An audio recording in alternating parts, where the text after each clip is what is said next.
Hello students, welcome to the Study tales.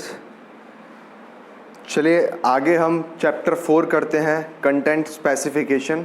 इससे पहले हमने चैप्टर 3 किया था आपका इंग्लिश का, जिसमें हमने sentence, it's type and it's kinds पढ़े थे। चलिए फिर शुरू करते हैं इस चैप्टर को। काफ़ी छोटा चैप्टर है ये, तो इसे भी कर लेते हैं कंप्लीट। आपसे लिखने के लिए आ सकता है राइट अबाउट योर सेल्फ, मतलब अपने बारे में कुछ लिखिए। तो बच्चों, इंग्लिश का पेपर है, इंग्लिश में ही लिखना है। फिर भी मैं आपको हिंदी में डिस्क्राइब कर देता हूँ कि आप क्या क्या लिख सकते हैं, आपको क्या क्या लिखना है।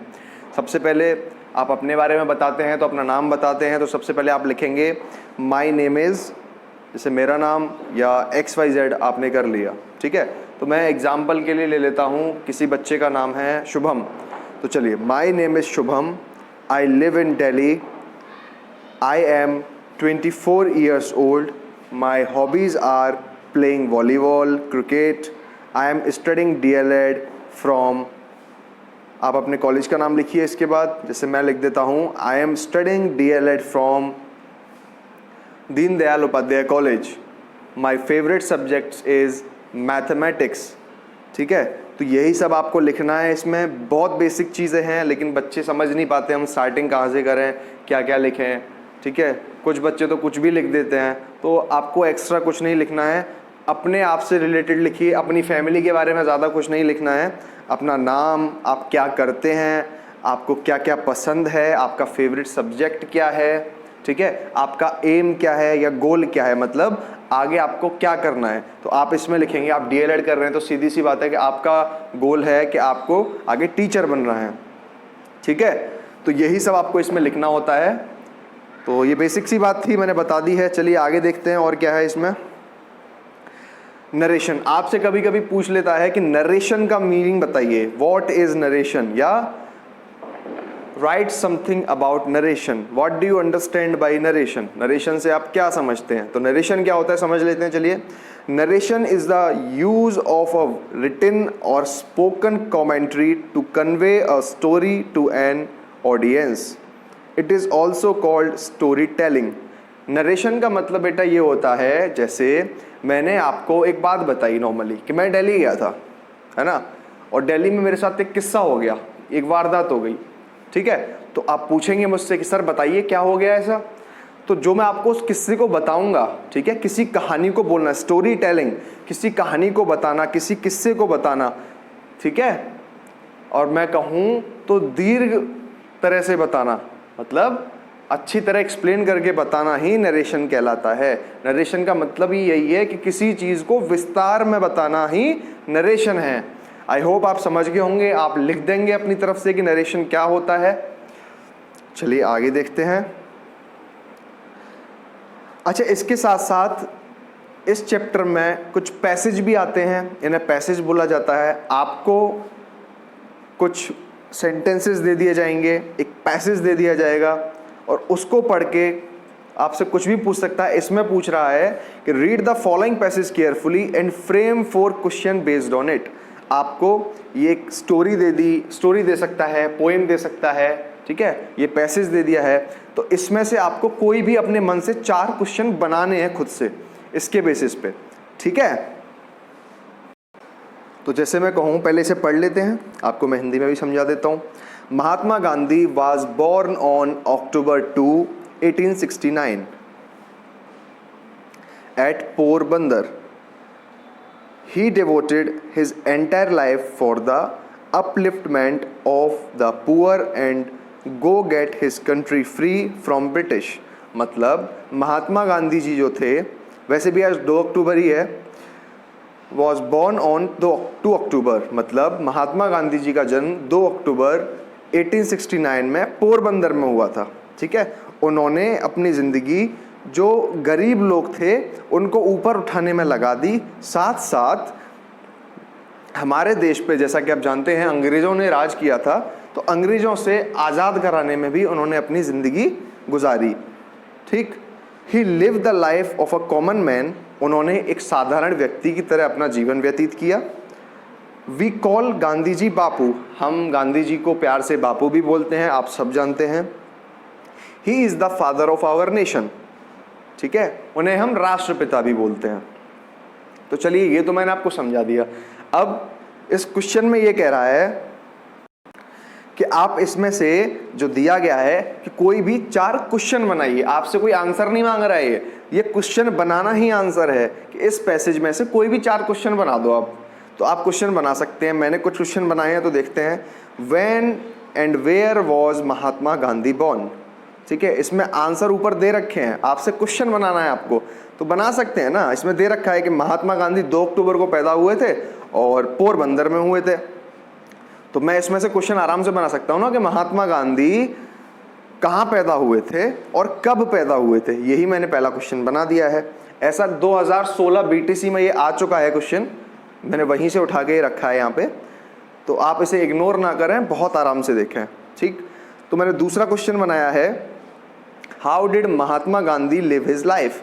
तो आप देख सकते हैं तीसरी लाइन में, चौथी लाइन में ये एंडिंग में दे रखा है, he live the life of a common man.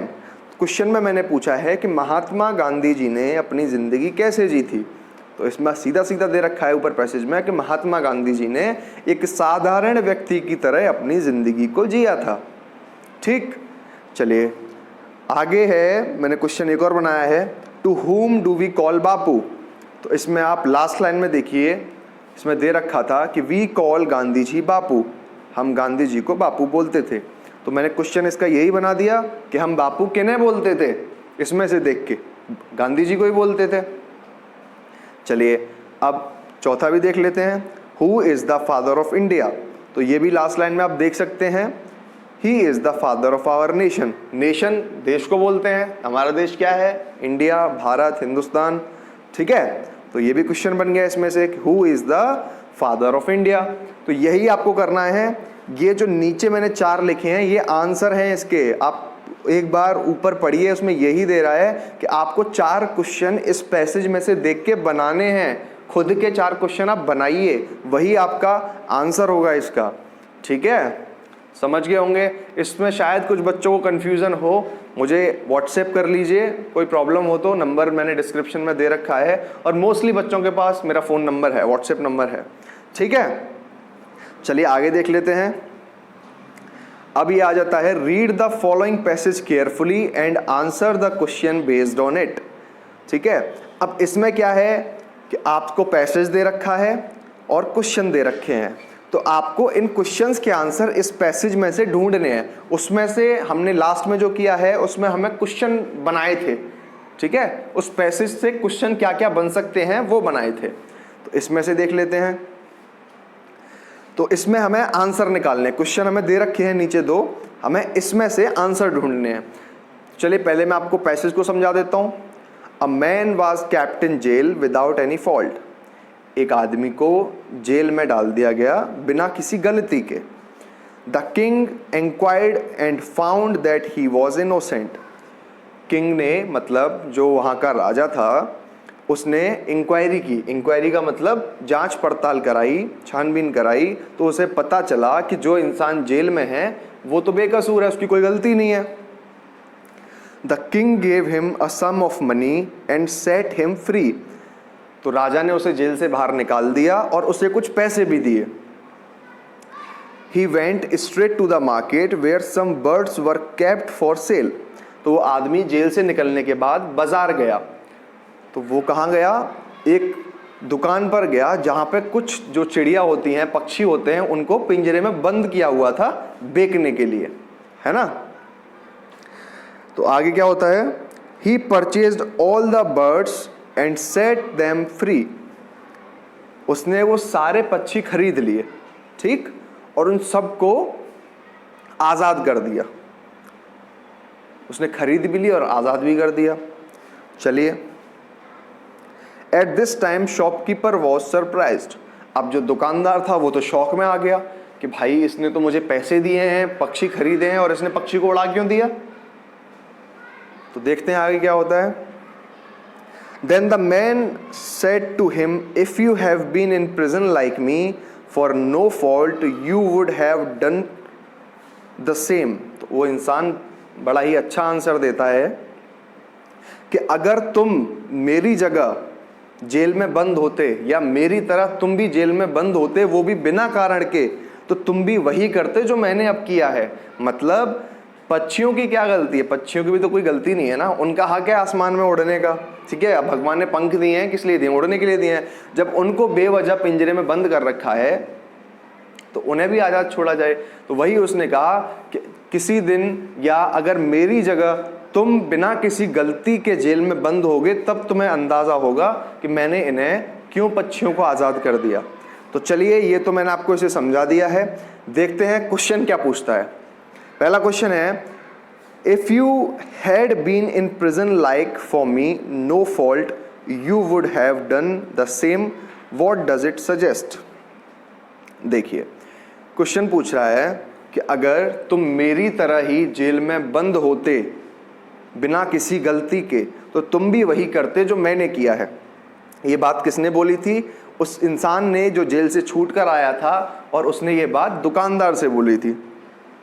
तो इसने पूछा है कि व्हाट डज इट सजेस्ट, मतलब इसका क्या मतलब है, ये क्या कहना चाहता है, क्वेश्चन ये पूछ रहा है। तो मैंने आंसर लिखा है इसमें, पहला आप नीचे देखेंगे, it suggest that a creative whether it is man or a bird should not be made prison without a fault.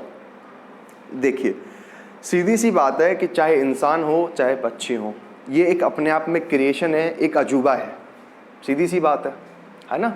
भगवान ने बनाया है इनको, तो जिंदगी जीने के लिए बनाया है, तो इनको बिना किसी गलती के जेल में बंद नहीं करना चाहिए, ठीक है। किसी की कोई गलती हो तो बंद किया जाए जेल में, उसे सज़ा मिले। लेकिन जब किसी की गलती नहीं है, अब चाहे वो इंसान हो, चाहे वो पक्षी हो या कोई जानवर हो, ठीक है, तो इसका आंसर यही है।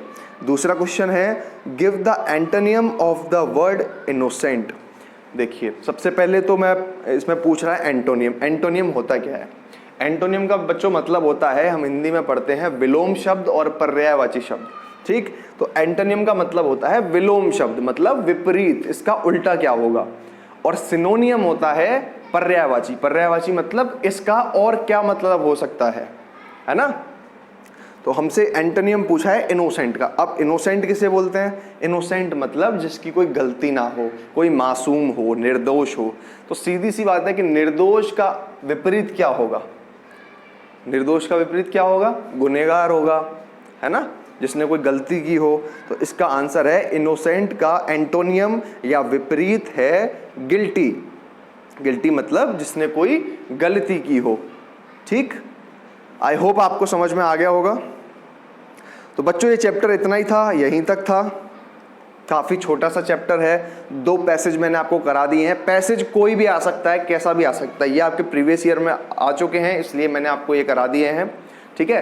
पैसेज कुछ भी आए ऐसा ही आना है, आपको उसमें से आंसर को ढूंढना है, उसका मतलब पता करना है, एज सिंपल इज दैट, ठीक है।